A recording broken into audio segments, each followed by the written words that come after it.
All right, welcome back. Affirmative action. All right, so in this video we'll be talking about affirmative action. Let's start with the definition. Affirmative action refers to preferential admissions and hiring policies for minorities.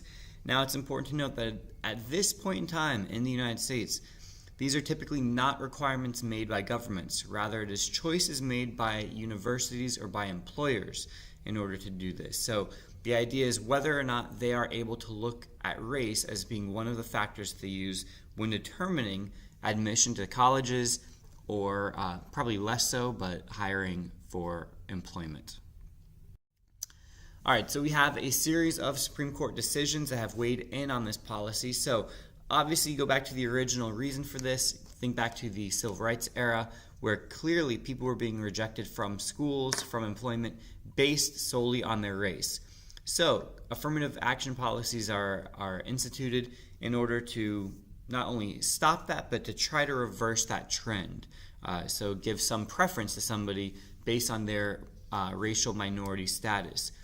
Now, one way that this is done came into question in this case, Regents of University of California versus Bakke in 1978.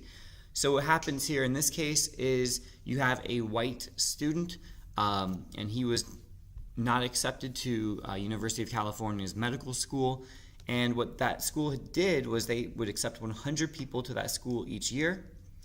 And of those 100 people, they had a certain number of seats. I don't know off the top of my head, I can't remember the number. It was something like 14 or something. Had to go to certain types of minorities, so racial minorities, gender minorities, etc. And he wasn't accepted, and so he sued, and he said that it was because of that system. The Supreme Court agreed with him, and they said that while states can or schools can still use affirmative action, there can be no quota system. A quota system refers to a set number of seats or jobs set aside for a person based on minority status. So yes, you can still look at race, but no, you cannot have a specific number. All right, so we have two cases as we come forward in the future to 2003. They're going to both have to do with the University of Michigan. Grutter versus Bollinger, and your next case, Gratz versus Bollinger. And basically, the Supreme Court is going to further limit affirmative action, but they are not going to get rid of it in these two cases. So they rule here that race can be used as a factor, but not the factor for college admissions. Just by reading that, you can probably already see how insanely difficult that would be to prove that something was, whether it was a reason or it was the reason. The idea here is that colleges are allowed to take a holistic view of not only the person that they are accepting to their class, but also the whole class itself.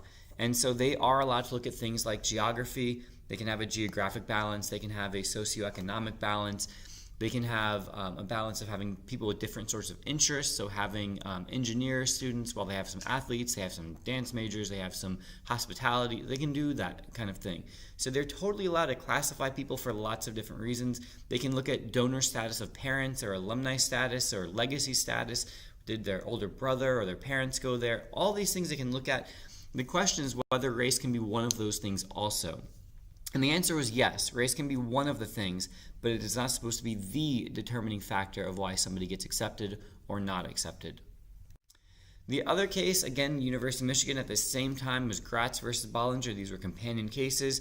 And for this one, they said the Supreme Court ruled that points cannot be awarded for race. So you might need to add a little bit more information there than just that line for that to make sense. The idea here is that some schools are, what they do for admissions is they have a point system. So I'm making up numbers here, but let's say it would be something like you need 700 points to be accepted. And you get X number of points for your GPA, X number of points for your SAT score, for your extracurriculars, for your letter, for all these things, right? And what Michigan had done is that they also would give you points for being a racial minority, being Hispanic or African American, but not for being white or for being Asian American. And so the Supreme Court says you're not allowed to do that. All right, so here's our question for today. In contemporary times, is the Constitution colorblind? Does the 14th Amendment prohibit any race-based legal distinctions, or does it merely prohibit race-based legal distinctions that are intended to harm minorities? So we have two very different interpretations of this, both based on the 14th Amendment. One would say that the Constitution is colorblind, and so any racial distinctions, even if they're intended to help racial minorities, that those are not allowed. On the other hand, it would say no, the 14th Amendment was intended to limit discrimination and prejudice and racist policies, so they're allowed if they're designed to help minorities, but not if they're designed to harm minorities. All right, don't forget, subscribe if you haven't already. Hit that like button for me. Until next time, this has been a La Money production.